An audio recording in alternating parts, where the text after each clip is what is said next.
ஆதம் அலைஹிஸ்ஸலாத்து முதல் மனிதருடைய மூலப்பொருள் களிமண்ணு. இது நம்ம குர்ஆன்ல தெரிகிறது வரலாற்றுல. அதுக்கப்புறம் சில கிஸ்ஸாக்கள் என்ன செய்யணும், களிமண்ல இருந்து எப்படி படைச்சான் அப்படின்னு சொன்னா, நிறைய அந்த களிமண்ணை எடுக்கிற சம்பவம் இருக்கணும் சொல்லிக்கிறேன். களிமண்ணை எடுக்கிறதுக்கு 4 மலக்கால் அனுப்புறான், ஒருத்தரா திரும்பி போனாங்க. அதெல்லாம் கதைகள். அந்த மாதிரிலாம் அல்லாஹ் ஆளை விட்டு மண் எடுக்க சொன்னதாவெல்லாம் இல்ல. அல்லாஹ் என்ன அவன் நான் களிமண்ணால் படைக்க போறேன்னு மலக்குகள்கிட்ட சொன்னான். அவ்வளவுதான் இருக்குது. அவன் என்ன சொல்றான், உரிமை கொண்டாடுறான், என் கையால் நான் படைச்சேன் வேற அல்லாஹ் சொல்லி காட்டுறான் ஒரு இடத்துல. அதனால அந்த கிஸ்ஸாவெல்லாம் விட்டுருங்க, அன்னைக்கு பொய்ன்னு சொல்லியாச்சு. மலக்குகளை அனுப்பி ஜிப்ரீல் மண் எடுக்க வேண்டாராம், பூமி கொடுக்க மாட்டேன்னுச்சான். 2வது கொடுத்து திரும்பி போயிட்டாராம். மீகாயில் இருக்க வந்தாராம், அப்பவும் முடியாது இருக்கா மண்ணு. அப்புறம் இஸ்ராபீல் அல்ல அனுப்புனானா, அதுவும் அவரு மாட்டேன் இருக்கா மண்ணு, திரும்பி போயிட்டாராம். அப்புறம் இஸ்ராயலை பிடிச்சி அல்ல அனுப்புனானா, அவர் எடுத்து போயிட்டாராம். அதனால உயிர் வாங்குற பொறுப்பு நீ வச்சுக்க வேண்டாம், அல்ல என்னஞ்சா அதை போய் கொடுத்துட்டான்னு சொல்லி ஒரு கதை கட்டி விட்டுருக்காங்க. இது எங்க இருக்கிறாங்களா இல்ல, இது ஹதீஸ்ல இல்ல. இது மாதிரி விஷயங்களை அல்லாஹ் சொன்னா தான் நம்ம ஏத்துக்கணும். அல்ல அல்லாஹ்வுடைய ரசூல் ஸல்லல்லாஹு அலைஹி வஸல்லம் ஏத்துக்கணும். இதை விட்டு அவர் சொன்னார் இவர் சொன்னார், சஹாபியை சொன்னா கூட அவருக்கு எப்படி திரும்பிடலாம். இது அல்லாஹ்வை படைச்சவன் சொல்லணும் அல்லது வஹி மூலமா ரசூல் சொல்லணும். அல்லாஹ் ரசூல் சொல்லி இதுக்கு எந்த ஒரு சான்றும் கிடையாது. மலக்குகளுடைய கேரக்டருக்கு எதிராக இருக்கு. மலக்குகள் அல்லாஹ் மண் எடுத்துட்டு ஜிப்ரீலுக்கு திரும்பி போயிருக்காரு. அவரு ஜிப்ரீல் எல்லாம் எடுக்க சொல்லியிருந்தாங்கன்னா மண்ணு சொல்றதுக்கு அப்புறம் அல்லா சொல்றதுக்கு அப்புறம் அவரு இது கூட வழங்காம கட்டு கதை உண்டாக்கி வச்சிருக்காங்க. அதெல்லாம் தவறு. ஆதம் அலைஹிஸ்ஸலாத்தை அவன் களிமண்ணால் படைத்தான், அதுவும் நிறுத்திக்கிற வேண்டியது. அடுத்து என்னன்னு கேட்டா, இப்படி படைச்சவன் என்ன பண்ணாங்களா, இன்னொரு கிஸ்ஸா. 40 வருஷம் அப்படி எல்லாம் அந்த களிமண்ணால் எல்லாம் போட்டு வச்சுட்டானா. போட்ட உடனே இப்லீஸ் அதை கடந்து போவானா. வெறுமனே அந்த உருவமா செஞ்சு கிடக்கும் பொழுது இப்லீஸ் அதை கடந்து போவானா. அதுல கூப்பிட்டு அடிப்பானா, காஞ்சி சத்தம் வருமா. இப்படியே ஒரு அந்த வாய் வழியா போயிட்டு பேக் சைட்ல வெளியே வருவானா.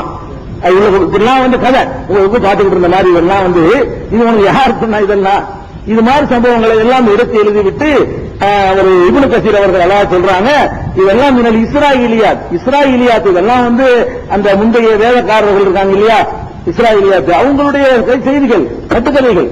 இவர்கள் எல்லாம் அல்லாஹ் ரசூல் சொன்னவை அல்லன்னு சொல்லிட்டு இந்த மாதிரி கிஸ்ஸாவை மறுத்துறாரு. அப்ப களிமண்ணால் அவங்க படைக்கப்பட்டாங்க என்பது மட்டும் நம்ம வழங்கிக்கணும். அந்த களிமண்ணை பொறுத்த வரைக்கும் அல்லாஹ் எப்படி எடுத்து படைத்தான் என்பதற்கு ஹதீஸில் ஆதாரம் கிடைக்கிறது. எப்படி எடுத்தான்னு சொன்னா, ஒரு இடத்திலிருந்து இந்த களிமண் அல்லாஹ் எடுக்கல. அல்லாஹ் களிமண் எங்க இருந்து எடுக்கிறான்னு கேட்டா, உலகத்தின் பல பகுதிகளில் இருந்து அல்லாஹ் எடுத்தான். அது எப்படி எடுத்தா அவனுக்கு முடியும், அதை நம்ம யோசிக்க. அல்லாஹ்வுக்கு இந்த மொத்த பூமியும் நமக்கு ஒரு எறும்பை விட சின்னதுதான். நம்ம கண்ணுக்கு ஒரு எறும்பு எவ்வளவு சின்னதோ அதை விட இந்த மொத்த பூமி அல்லாஹ்வுக்கு சின்னது. அதனால அல்லாஹ் எப்படி அது கற்பனை பண்ண முடியாது. அல்லாஹ் என்ன செஞ்சிருக்கான்னு கேட்டா, நபிகள் நாயகம் ஸல்லல்லாஹு இது நபிகள் நாயகம் ஸல்லல்லாஹு அலைஹி வஸல்லம் சொல்றாங்க. அபூதாவூதுல 4073வது ஹதீஸா பார்க்கலாம். இது அஹ்மது திருமதியிலும் இடம்பெற்றிருக்கிறது. ஹதீஸ் சரியான ஹதீஸா. அபூ மூஸா அஷ்அரி ரலியல்லாஹு அன்ஹு சொல்றாங்க, நபிகள் நாயகம் ஸல்லல்லாஹு அலைஹி வஸல்லம் சொன்னதாக சொல்றாங்க. அபூ மூஸாவா சொல்லல, நபிகள் நாயகம் ஸல்லல்லாஹு அலைஹி வஸல்லம் சொன்னதாக சொல்றாங்க. அல்லாஹ் ரப்பல் ஆலமீன் ஆதம் அலைஹிஸ்ஸலாத்தை பூமியின் பல்வேறு பகுதிகளில் இருந்து தனது ஒரு கைப்பிடி மண்ணால் எடுத்தான். அவனுடைய அப்ப இதுல இருந்து ஜிப்ரீல் அனுப்பின மீகாயில் எல்லாம் பொய்யாயிருச்சு. ஹதீஸ்ல இருந்து என்ன பொய்யாவது, அல்லாஹ் கபலத்தன் கபலஹா மின் ஜமீல் அருள் பூமியுடைய எல்லா பகுதியில் இருந்தும் திரட்டப்பட்ட ஒரு கைப்பிடி மண்ணை அல்லாஹ் எடுத்தான். எடுத்து அதிலிருந்து படைத்த காரணத்தினால்தான் மனிதர்கள் பல வெரைட்டி உள்ளவர்களாக இருக்கிறார்கள் அப்படின்னு சொல்லி எல்லா ஜீன்ஸும் இருக்கு. எல்லா ஜீன் இருக்கிறாங்கல்ல, மரபணுக்கள் எல்லா மரபணையும் உள்ள வச்சதுனாலதான்.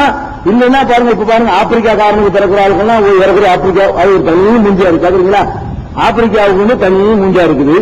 மங்கோலியர்கள் இருக்காங்க பாருங்க, மங்கோலியர்கள்னா சைனா, மலேசியா, ஜப்பான் இதெல்லாம் மங்கோலிய மூஞ்சி.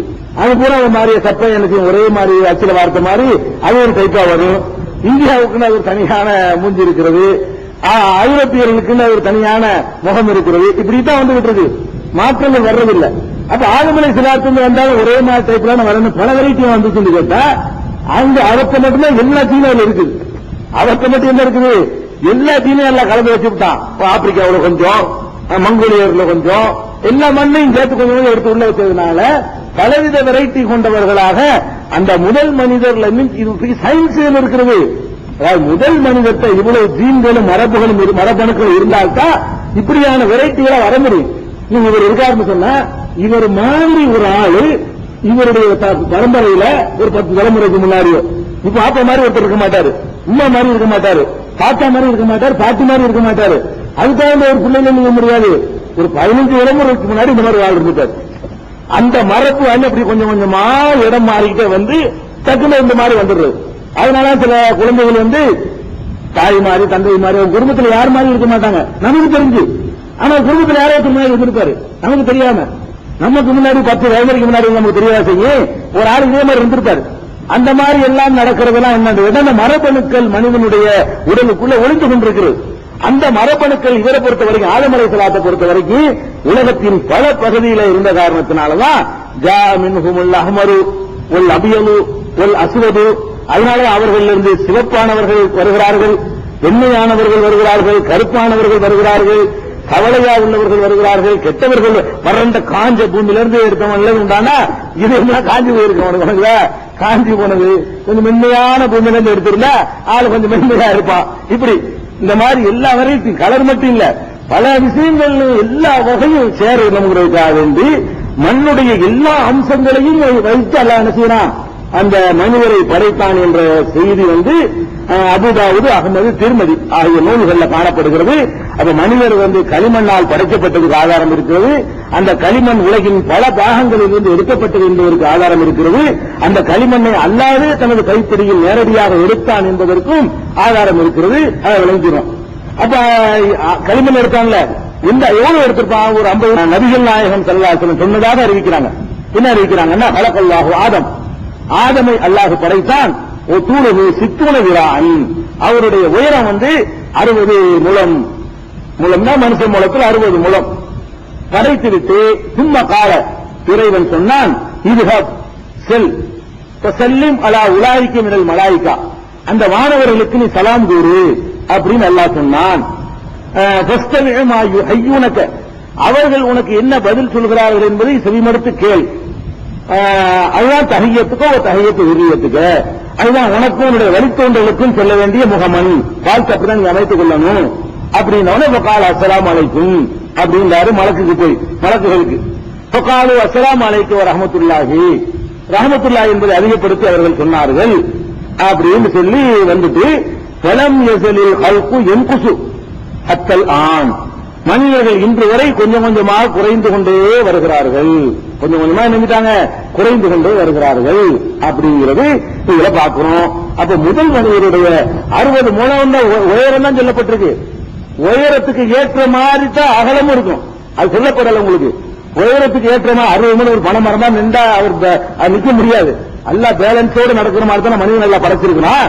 அப்ப 60 முழம் உயரமா இருந்தான்னு சொன்னா ஒரு 5 முழம் அளவுக்காவது இருக்குன்னு ஒரு 6-7 முழமாவது இருந்தா அகலம் இருந்தா தான் அவர் வந்து அதை கரெக்டா சரியா வரும். இப்படியே 60 முழமா இருந்த பணம் வரும் மாதிரி ஒழுங்குறாள் கீழே கலங்குல பேலன்ஸோட நடக்கிறவனா தான் அந்த மனிதனை படைச்சிருக்கான். அறிவிப்பு இல்லானா அதை பத்தி தெளிவான குர்ஆன்லயே ஹதீஸ்லயே அகலம் சொல்லப்படவில்லை. நம்ம அனுமானிக்கிறோம். அனுமானத்தை ஏற்றுக்கிறோம் விட்டுறலாம் இருக்கும் நம்ம ஊகம் தான் செய்கிறோம். இது ஒரு பாயிண்ட் ஆச்சா.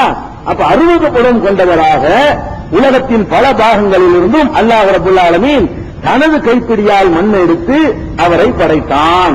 இதாயிடுச்சா. இன்னொரு விஷயம் வந்து நீங்க தெரிந்து கொள்ளணும். இது வந்து நீங்க ஆச்சரியமா நீங்க பாக்குவீங்க, ஆனா அது உண்மைதான்.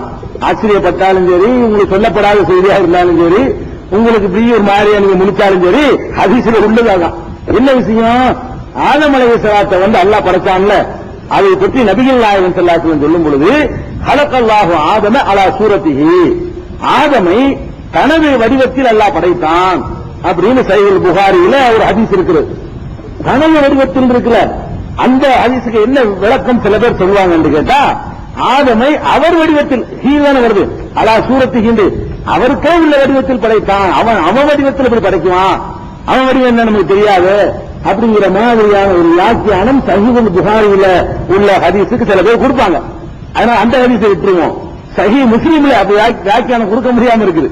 அப்படிலாம் கொடுத்தா கூட வியாக்கியானம் கொடுக்க முடியாம சஹீஹ் முஸ்லிம்ல இடம்பெற்றிருக்கிற ஹதீஸ் என்னன்னு கேட்டா, இது நபிகள் நாயகம் ஸல்லல்லாஹு அலைஹி வஸல்லம் சொல்றாங்க, இதா காத்தல அஹதுக்கும் அகாஹு ஃபல் யஜ்தனிபில் வஜ்ஹ, உங்களில் ஒருவர் இன்னொருவரோடு யுத்தம் செய்ய நேர்ந்தால், சண்டையிட நேர்ந்தால்